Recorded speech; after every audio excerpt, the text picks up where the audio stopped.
What's up guys, and welcome to part 4 of Project 328i. In a previous video, we built this engine up from the bare block, bolt by bolt, with new bearings, new pistons, and new rings to make sure that it runs like brand new. Today, we're going to continue the reassembly of the timing components and getting it all buttoned up and ready to go back in the car. As you can see, I've already got the valve cover on here, but that was just to reduce any dust falling into the engine, so we can take that off and get started with the timing. Here we have a quick overview of the timing chain components. This is the OE timing chain from EWIS. This can be bought from EWIS instead of BMW. It's the exact same part and it's about half the price. Same thing with this oil pump chain drive assembly. You know it's OE because if you take a closer look, I'm not sure how well this shows up on camera, but you can see where BMW was scratched off and that EWIS is put instead. For the timing chain guides, I used to be able to find these from EWIS because again, it's the same people that make it, but for some reason now I can only find them either from an aftermarket supplier or from Genuine BMW. So these are brand new from BMW, along with the tensioner and the sprocket. The reason you need to replace it is because as you can see on the new one, there's this laser etching structure on it where the old one is completely smooth. This replaces the grip disc washer that they used to use on the crank hub. Here we have the hardware that mounts the guide into the engine. These don't need to be replaced, but these 3 plugs are recommended to be replaced in the service manual. Personally, I've done a lot of these cars. I've never replaced them because these plugs are worth, I think, something like $15 or $16 each, and there's no reason to replace them. You can just replace the crush washer. I guess maybe if it was stripped, but these are fine, so I'm going to reuse them. Now I'm going to show you how to assemble the cassette. So I'm going to start by feeding the chain through the main guide, like this. Then this piece gets installed in the middle, and you just clip this in place here. And then the sprocket gets installed with the laser etching facing towards the front, and this part facing towards the crank. Put the sprocket on here, and now we're ready to put in the engine. Okay, so now I can come in here with the new sprocket on the new cassette assembly. Lower this down.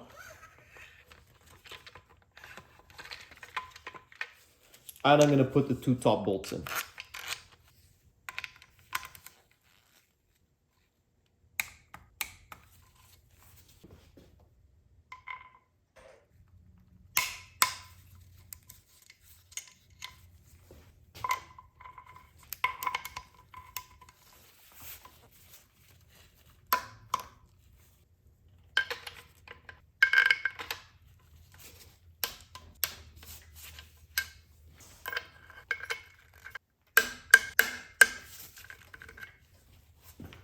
Next up, we're going to install the oil pump.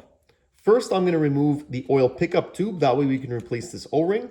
But at the same time, we also need to install the locking tool because this is also the balance shaft and it has to be in time with the rest of the engine.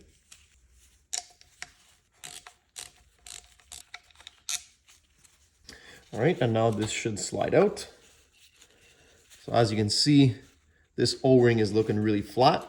Always good to replace this while you're in here, and most of the kits you buy online don't come with this, so always remember just to pick up that gasket as well. Now for the locking tool, you just need to pry up on this little piece of plastic here, and this should just pop right out.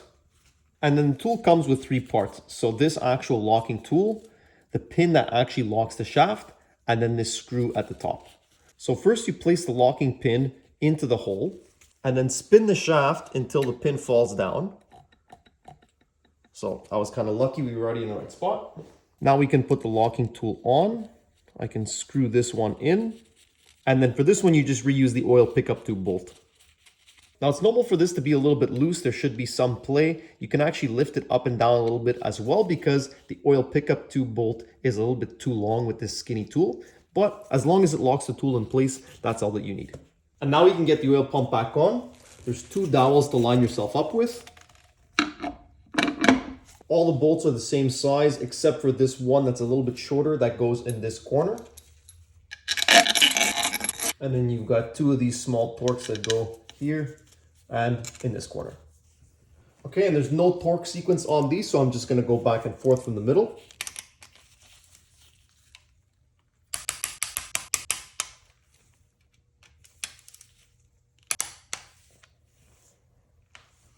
Now we can install the oil pump chain assembly. So pay attention inside. This goes in between the crankshaft and the front sprocket. Don't mix up the orientation or you'll have trouble timing it later. Once this is sitting in here, then you can slowly turn the sprocket to line it up with the grooves on the shaft of the oil pump, and it'll slide on like that. And now we can put in these 3 bolts that hold it in place.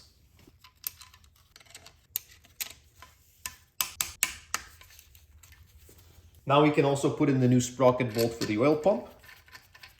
And then to lock this sprocket in place, there's a special tool that we need to use from our timing tool set. So I am just going to undo it from the sprocket, but I'm going to leave this still in the tensioner because I don't want tension on this chain just yet. This tool comes right in, slots on those 2 spots on the sprocket, and then bolts down into the oil pan bolts.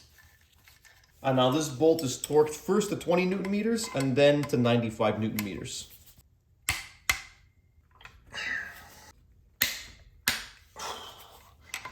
That is pretty tight. Now we can reinstall the crank hub. So that goes through the timing sprocket, then it goes through the oil pump sprocket, and then touches the crank. I'm also going to install the new crank bolt and lightly oil the threads, and the collar of the bolt as well.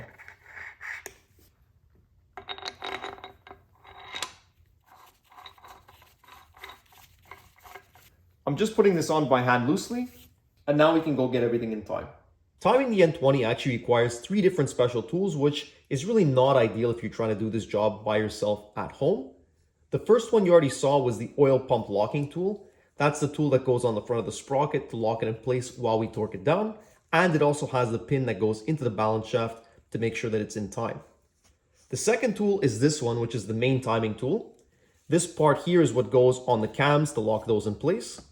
This tool is a manual timing chain tensioner, so the one that's in the car is spring and oil pressure driven, and without the oil pressure, it can move back and forth. This is going to allow us to set a fixed amount of tension on the timing chain while we get everything in place. This tool is going to lock the Vanos adjusters in place, and this one is what's going to lock the block at TDC. Finally, the third tool that you need is this one here. So this is a flywheel locking tool. Normally, this is to be used when the engine is still inside the car, and you open a little plug underneath the transmission. I'll try and put a picture up here. You slide this tool in, these teeth will engage on the flywheel, and then this is locked in the housing of the transmission, and that'll allow you to torque the main bolt, because this little pin here is not enough to hold the several hundred pounds of torque that it takes to torque that main bolt down. The pin to lock the crank at TDC normally goes right here, which is on the exhaust side of the engine. Before you take it apart, this plastic plug is usually in here. If your car doesn't have one, it means that someone was probably in here before, because very few technicians I've seen actually put these back. And then the tool just slides in here, engages with the flywheel, and then you know that you're perfectly at TDC. The problem that I have right now is that this engine stand doesn't give us enough space in the back to actually install the flywheel while it's mounted on the stand. So I'm going to have to make a couple modifications to give ourselves a little bit of extra room here. So I'm going to start by lifting it off the engine stand.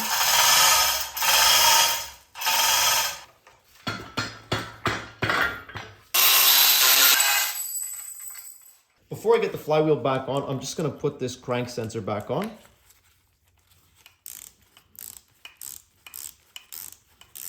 Now, before you put the flywheel back on, it's incredibly important that you put this very important piece back on first. This is the reluctor wheel. So basically this sends a magnetic pulse into the crank sensor here. And if you don't put this piece back in, you have to take the whole transmission back out, because without this piece, the crank sensor doesn't know what position the engine is in and it won't start.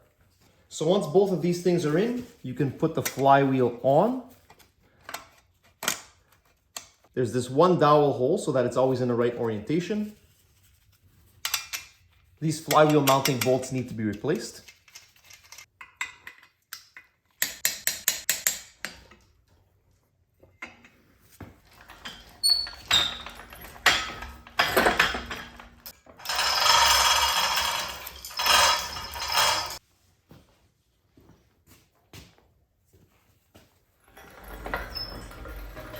Okay, so now that we got over that little hurdle, I'm gonna go ahead and install the TDC lock. So I'm gonna put this pin in here and push it through. Then since there's no spark plugs or anything in the engine right now, we have no compression, I can spin this by hand, and I see that the hole for the lock is right here. So I'm gonna keep advancing it slowly until I make contact, and then I can push it straight through. So now we're locked in place. Now I'm gonna reinstall the flex plate lock. So same way I did before, I'm gonna install it here. It rests against the engine stand, and then I'm just gonna put this flat chisel to prevent it from popping forward. Now this is locked in place. Now we can go ahead and install our timing tools. So the first thing you wanna do is be sure that these pieces, these screws are loose, so that way the locks can move around. And then once you get them slid over the cam, you can square them up and tighten them down to get it locked in the right position. Okay, so on this cam, I need to rotate it a little bit. To do that, you can just put a wrench on the back of the cam.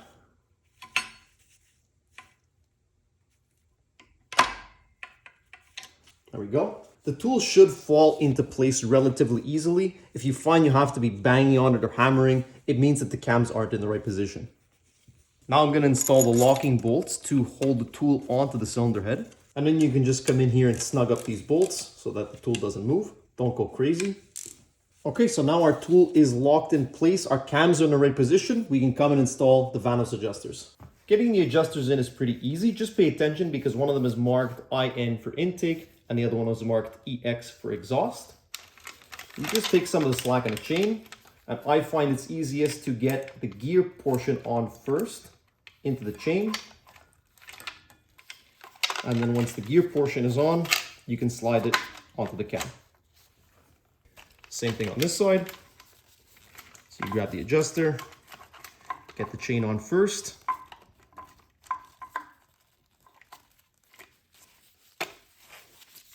And then slide it onto the cam. Now to tension the chain, we're gonna use our manual tensioning tool. So first start by making sure that the inner shaft is completely unthreaded, and then put the tensioning tool into where the tensioner would normally go. Tighten this down until it's flush. And then according to the service manual, this inner shaft has to be tightened to 0.6 Newton meters. Now, I don't have any tools that go anywhere near that low, and I assume most people don't either. So the easiest way to do this is just pay attention to the chain. As it starts to make a little bit of contact, all this extra slack is gonna come out. And as soon as you feel a little bit of resistance with your fingers, stop, you're in the right place. So you see that, the chain just moved there. I have a little bit of resistance on my fingers. Now the chain is tight and we can get the adjuster bolts in. So the sensor wheel and solenoid slash bolt here don't have any direction. They can go in on either side.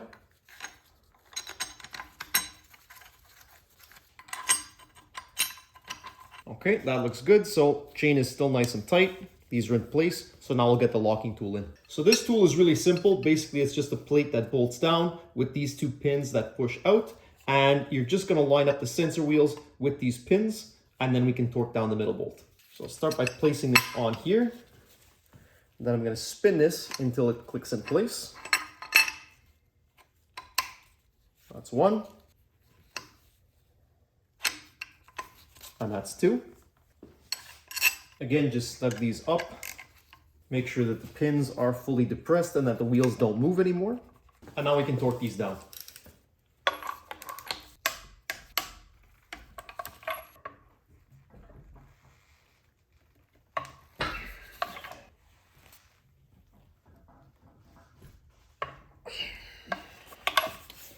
Okay, so now everything is officially in time.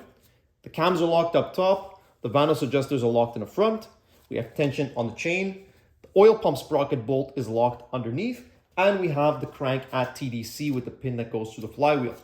According to the BMW service manual, you can actually do these steps independently. So you can start first by torquing the oil pump bolt, remove the tool, then do the main bolt, remove the tool, then come up here and do all the cams and remove that tool.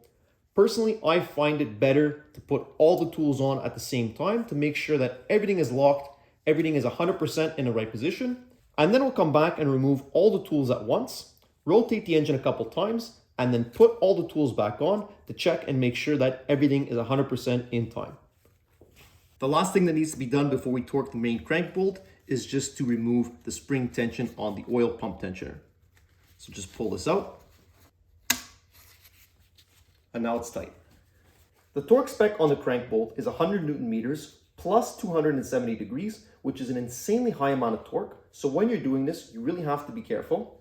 First of all, be sure that your flywheel locking tool is installed properly. Don't try and torque just using that single TDC pin that goes through the flywheel because you're just going to snap it right off.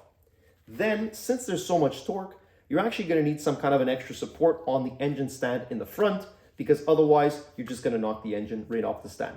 First, I'm going to torque this to 100 Newton meters. Then I'm going to take all the timing tools off, spin it a couple times, and double check all of our timing. And the reason I'm going to do that is because the extra 270 degrees makes this fastener torque to yield. So once it's been stretched that additional 270 degrees, if we made some kind of a mistake somewhere and the timing doesn't line up, we're going to have to replace this fastener. You don't have to worry about the engine slipping time, even though it's only got 100 Newton meters on here. To spin it over by hand a couple times is totally fine.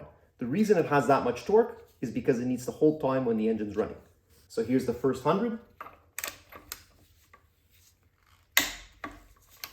Okay, that's pretty easy.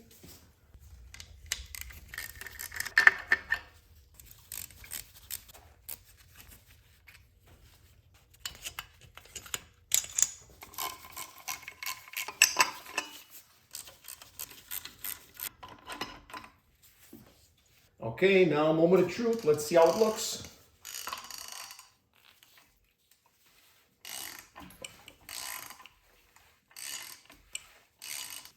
This is still really easy to turn right now because I don't have any spark plugs or injectors in, so there's no compression still.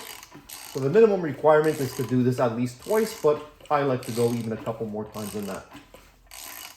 Okay, so that's close. I've got the barcodes on top. Let's slide the tools back on and see how it looks. Okay, now to do this additional 270 degrees, you can't just use a 1/2 inch socket because there's too much torque and you'll either break your breaker bar or your adapter or whatever it is you're using. So I went ahead and I bought this massive 3/4 inch 22 mil socket, and then I have it on my 1 inch breaker bar. This is about 3 feet long, and even with all this, I think it's still gonna be a little bit difficult to torque. So we'll draw the degrees that we need directly on here because my degree wheel is too small for 3/4 inch tools. So that's our starting point. And we have to get to about right here, which is 3/4 of the way, 270 degrees. Okay, let's see what we can do.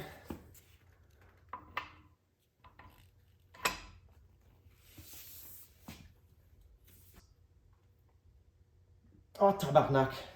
Moron, I marked the crank hub instead of the bolt. Jesus Christ. Okay, that's a bad start. Well, from what I could see, it moved about this much, so it didn't move very far. All right, let's keep going.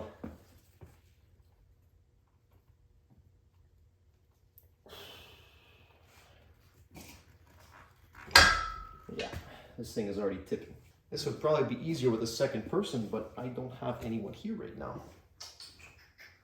Okay, well now as you can see, what I've done is I've tucked the leg of the engine stand under the lift to prevent that side from coming up.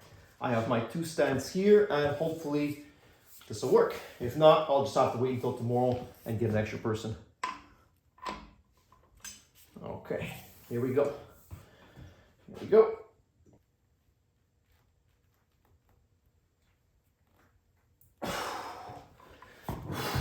Oh my God, I cannot fucking believe this. How is it?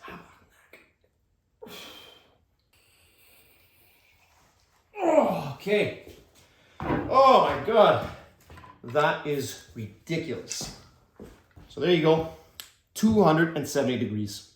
Something else I can recommend, if you're having trouble doing this on the engine stand, it also depends on the type of engine stand that you have. What you can do is torque this to the initial 100 Newton meters and then get the engine all ready to go, put it back in the car, and then once it's in the car and supported by the engine mounts and the transmission and the subframe, then it's a lot easier to crank on this bolt because you don't have to worry about the engine tipping off. That's another option. Okay, now we're gonna do one last final check before we close all this stuff up. Put our TDC pin in.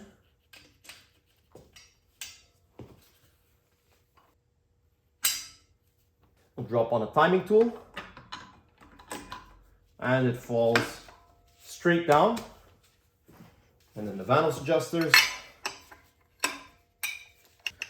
And there you go. No resistance whatsoever on any of the tools. Everything falls perfectly in place. I mean, this is perfectly in time. You couldn't ask for any better. Now we can take off this tensioning tool and put in our brand new BMW tensioner.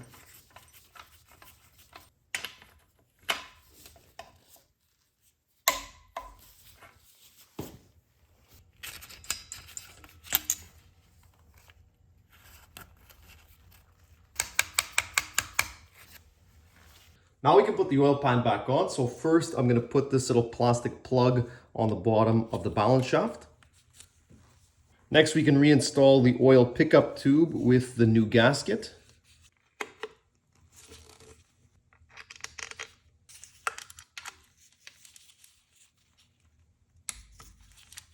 New OE L-ring oil pan gasket. And now hopefully we'll close this up for good. Yeah, right. This is a BMW. I'm probably gonna have to change this gasket by next year. For the oil pan bolts, these can be reused unlike a lot of N-series engines that need to be replaced. There's 5 of the longest screws that go 2 in the back and then 3 through this axle. Then we've got 4 of the medium length, which go in the back right here. And then lastly, the shortest one is what goes all the way around. According to the service manual, these should be installed dry, no extra adhesives, but seeing as how BMW oil pans are notorious for leaking, I always put a little bit of extra thread sealant on the bolts before I put them in. Thread sealant, not thread locker. That way it gives a little bit of extra oil resistance. I do this every time I do an oil pan gasket on a BMW. I don't know if it actually helps or not, but it's definitely not going to hurt. In a service manual, there's no specific torque sequence, so I'm just going to work back and forth.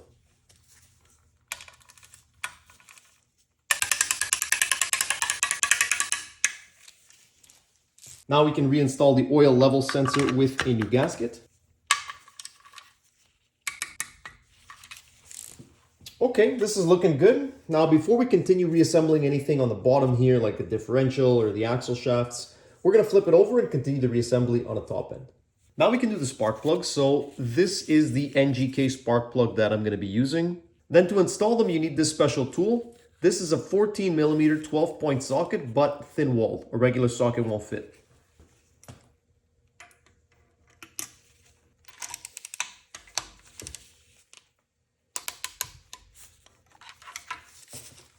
Before I get the injectors in, I'm just going to come and install these housings. So first, I'll clean up the surface so we can get a new gasket.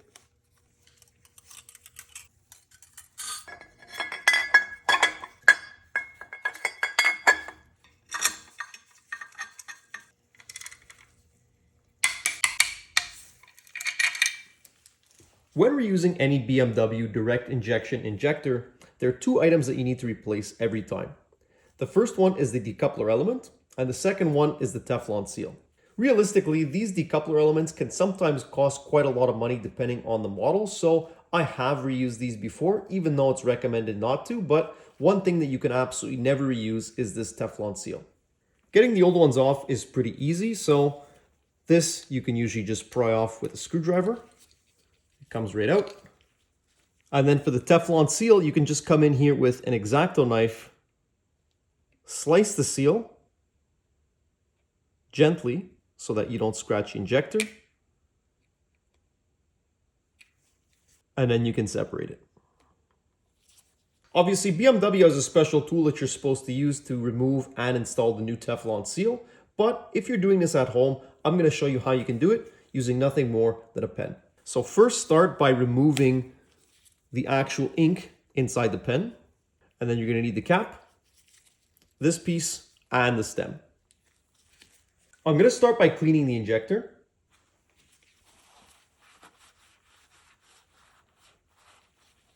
You see that the Teflon seal is really small and doesn't fit over the top of the injector, and it's also really stiff, so you can't just kind of stretch it on like you could with an O-ring.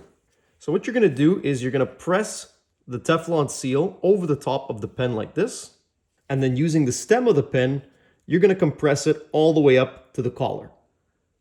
So this can be pretty stiff, so start by doing the first side, wait there for a couple of seconds, take it out, and spin it around. You can see this time we went a lot farther.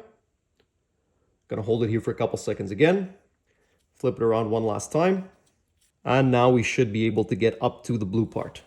Once you stretch it out, it's big enough to fit over the tip of the injector. Now you have to work quickly because the seal does want to shrink back to its original size. And you slide it on, and now that you see the Teflon seal is extremely loose on this. So to replace the compressor portion, you just use the cap of the pen, squish the Teflon seal down with your fingers as much as possible, and then just slide the pen cap on top, being careful not to roll the seal anywhere. And then you just push the cap onto the pen as far as it'll go, and leave it there for a couple seconds, and that is going to compress the seal back down to its original size. So if we take this off now, we can see that it's on here perfectly. To install the decoupler element, it's really easy. It's oriented this way, so the flat spacer facing towards the top of the injector and the wider part facing towards the bore. And then this just clips on. As the seal sits around, it's always going to want to go back to its original size. So before you put it in the car, just keep the pen cap on it and then only remove it once you're ready to put it into the injector bore. So there you go. It's as simple as that. Obviously, there's some special tools that you 100% need to get a job done, but this is definitely not one of those tools. Yeah, it'll probably make your life a little bit easier if you had the special tool, but even for someone like myself who's done this multiple times on multiple cars, this method works totally fine. So if you're doing this job by yourself at home, this is a way to save some money. Now we can get the injectors in.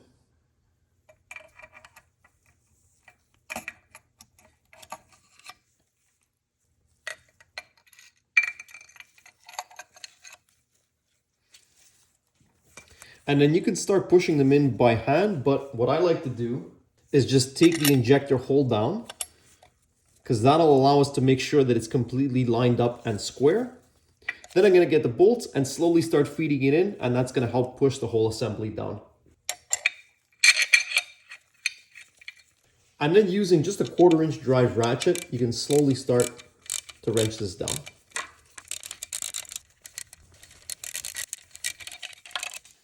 So as you can see, it just slowly presses them in evenly on both sides. So again, like with everything else, there's a special tool to install these, but this method works perfectly fine. Once they're flush, what you can do is loosen these again and then retighten it to be sure that everything is seated properly. But from here, I can see that these are already in the right position. So now we can just give them the final torque.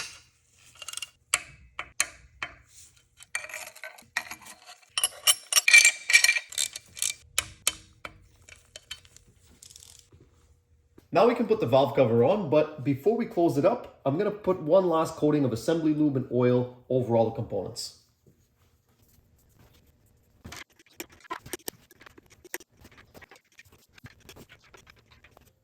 In one of the previous episodes, I mentioned that if your car is more than 8 or 10 years old, then I'd highly recommend replacing the entire valve cover instead of just the valve cover gasket, because as they get older, the plastic can get brittle, crack, and then you do the whole job only to find out that it's leaking from somewhere else and you have to replace the entire assembly anyway. The problem is, an original BMW valve cover on this car, I believe is around $600 US, which is a really expensive part to replace if you don't need to. Because of that, there's a lot of aftermarket options that exist. You can get a branded one from L-Ring or Rain or Vico for around $200 to $300. And then you can even get the Amazon or eBay specials between $100 to $200. Generally speaking, on all my cars, I always like to use either OE or OE equivalent parts, but because of the price difference and the lack of good information out there, I decided to try an aftermarket option. This one is from Rain, and I think it cost me just over $200 shipped to my door. Now, first impressions, I gotta say, I'm not too impressed. If you check out this fitment, now there's a lot of bolts and things on here, so usually you have to move these around to get it in the right spot, but I tried for over half an hour, and no matter what I do, I can't get it to sit completely flush on the surface of the cylinder head. If I get one corner down, the other corner pops up, and no matter how I play with this, I can't really get it to sit the way I like. Now, once I start tightening these bolts down, I'm sure that the torque is gonna flatten it out, but the point is, normally when you place this down, you can get it to sit flush right from the beginning. Another thing I wanted to mention is that the quality of the gaskets that are on here aren't very good. I don't find the rubber to be particularly soft or supple like an original or even a good quality L-ring gasket would be. I actually wanted to get an L-ring valve cover, but they were out of stock, so that's why I went with this Rain brand. Either way, we're going to install this as is. We'll try it out, and that way after a couple months, I'll be able to tell you guys if it's worth it or if you should just stay with the original parts. I'm going to start by screwing these all in by hand. Now, since this is made out of plastic, it's really important to follow the torquing sequence.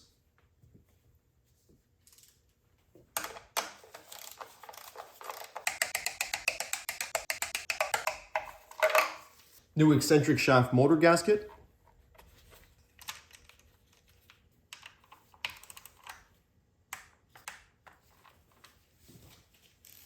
Now we can put the Vano solenoids back in. Generally speaking, whenever I'm putting something back onto the car, I'm always going to replace the O-ring while I'm in there. But with these Vano solenoids, as you can see, there's this O-ring, but BMW doesn't sell this as a separate part. You have to buy the entire solenoid, and that's quite expensive. So for these, I'm just going to put them on as is.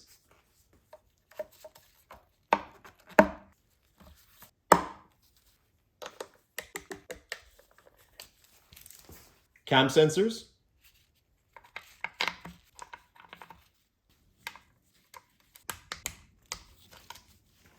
Now we can reinstall the high pressure fuel pump feed line and the vacuum pump in the back of the engine. First, it's important to mention that there's two things you need to transfer off of the old valve cover onto the new one. The first one is this rubber grommet piece. This slides in right over here and is going to hold on to the fuel lines. The other is this small little metal clip here, slides right onto the side of the engine, and this holds the positive battery terminal in place. For the feed line, pay attention because there's this small bracket piece that goes behind it and sits like this.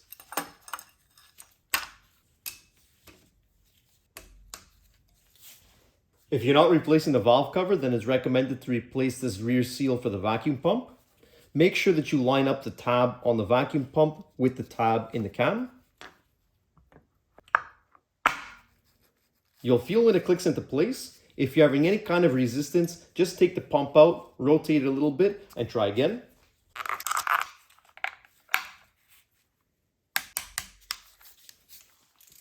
Now we can finish the fuel rail and the rest of the fuel system.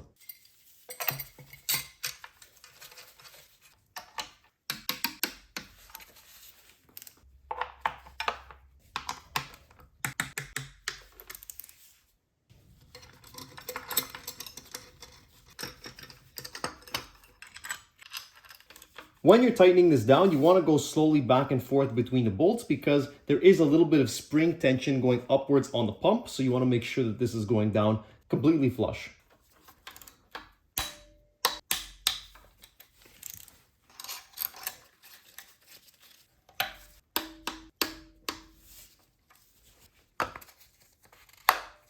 Brand new OE Delphi ignition coils.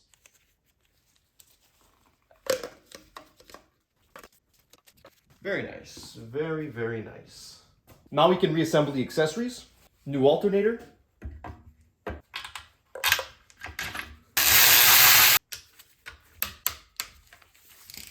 For the AC compressor, we're going to be reusing it, but as you can see, I've put a new pulley and clutch on because the old one wasn't in great shape.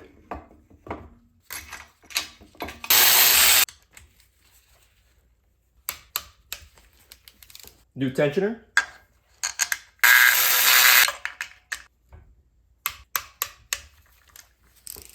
Now we can reinstall the harmonic balancer.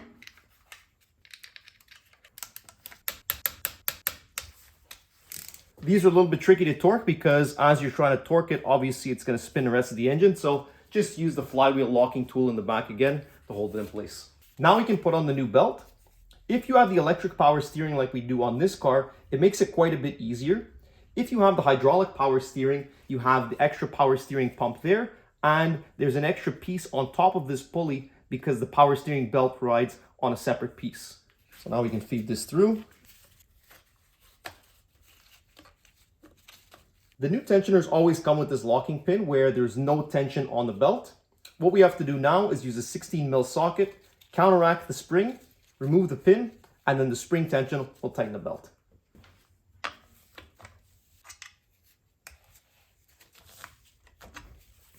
So there's our brand new drive belt system. If we put the 22mm on the front crank bolt, it's a lot harder to turn than before. First of all, because of the compression, the spark plugs and the injectors are in, but the whole drive belt system is nice and smooth.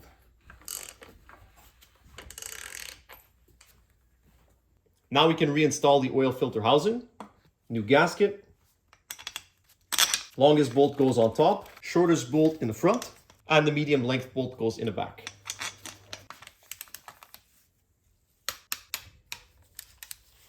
Now we can get the oil cooler on. These bolts need to be replaced.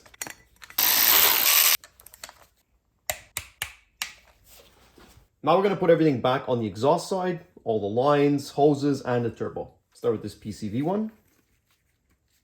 And this gets stuck behind this black plastic. Going to lube up all the O-rings with some coolant.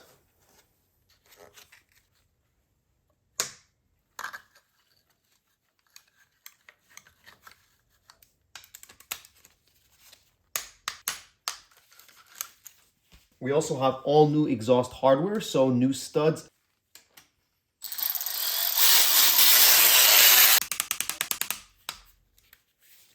Now we can install our freshly rebuilt turbocharger. I made a separate video on this, so go check that out if you haven't seen it already. New copper nuts. And these have to be torqued in 2 sequences following the torquing pattern. So first I need to torque them to 8 Newton meters and then redo them all to 13.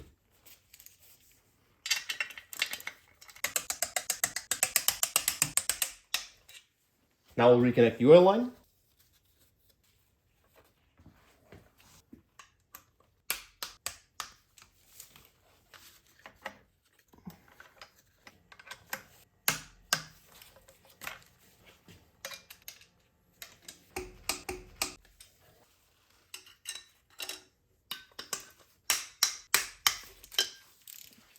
And lastly, we just have this heat shield. Now we can put the engine support arms back in place.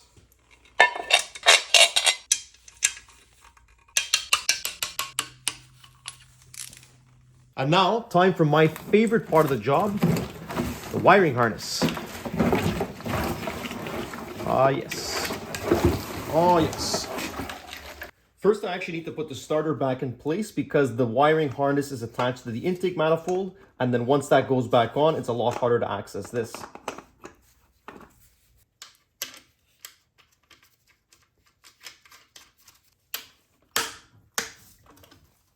Now the wiring harness is hooked up to the back of the intake manifold on this carrier right here. So what I'm going to do first before I bolt the intake manifold on is I'm going to start plugging in all the connections that are behind, the knock sensors, oil pressure, the starter solenoid, all that stuff. And then once everything behind here is taken care of, we'll torque the manifold on.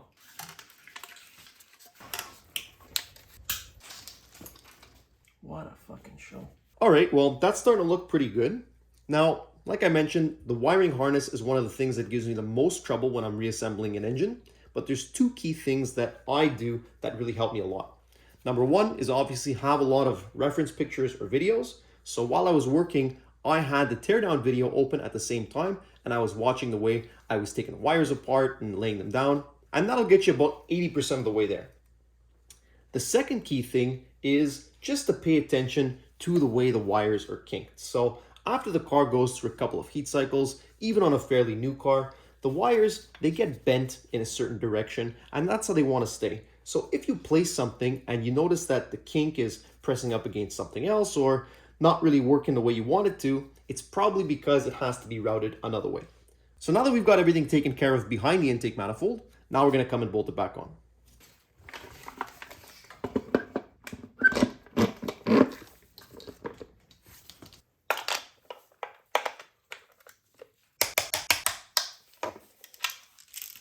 Now we can put the DME back on.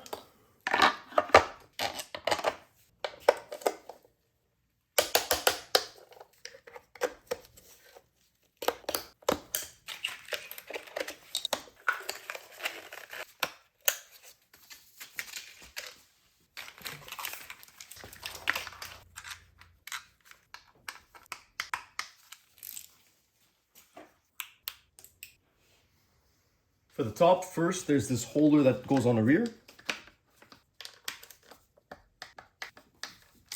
Now we can clip this holder in place here.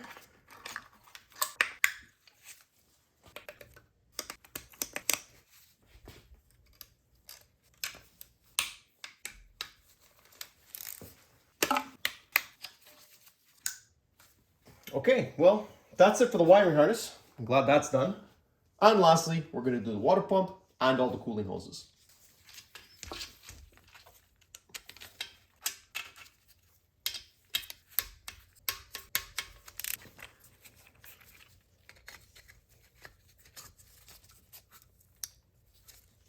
This is what I meant earlier by kind of the plastic memory in these lines. I didn't place it like this, but I can see that obviously this is going to go behind the thermostat and then this clicks right in here.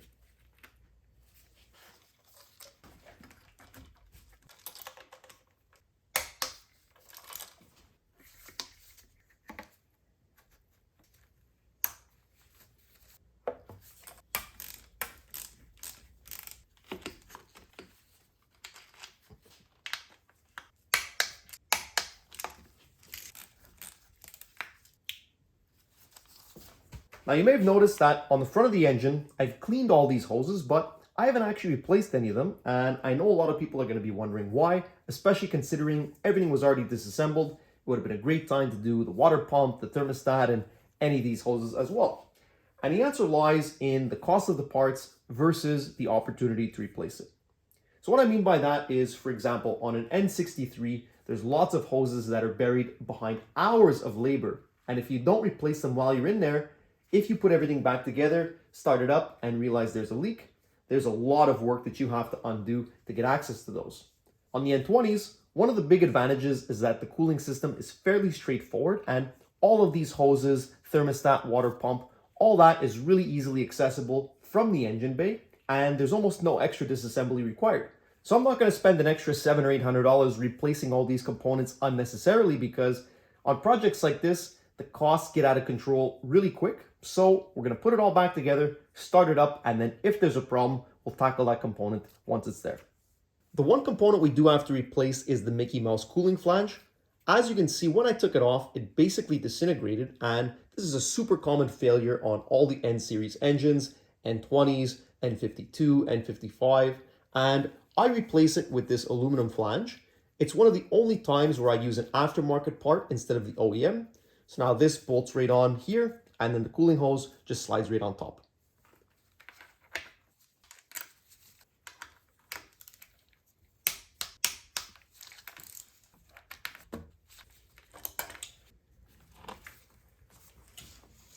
Now we can install the axle support and a front diff with new O-rings.